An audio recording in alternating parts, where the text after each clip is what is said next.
আসসালামু আলাইকুম এভরিওয়ান, আশা করি আপনারা সকলে খুব ভালো আছেন আর আমিও ভালো আছি।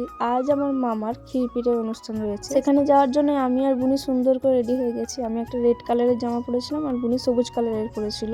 আর আমরা না অনেকটা দেরি করে গিয়েছিলাম, ওই 9টার দিকে। তাই প্রথমে গিয়ে আগে খাওয়ার দিকে চলে গিয়েছিলাম, জায়গায় পেট পুজো করি, তারপরে বাকি কাজ করা যাবে। ওই যে কথায় আছে না, পেট শান্তি তো দুনিয়া শান্তি, তাই পেটের কথাটাই আগে ভাবলাম। তো চলুন তাহলে এখন দেখে নেওয়া যাক মামার ক্ষীরপিঠের দিন রাতের বেলায় কি কি মেনু ছিল। তো প্রথমেই ছিল হচ্ছে সাদা ভাত, তার সাথে একটা ফুলকপি দিয়ে আলুর তরকারি ছিল, যেটা টেস্টটা জাস্ট দারুণ হয়েছিল। আমি ওই দিয়ে সব ভাতটা খেয়েছিলাম।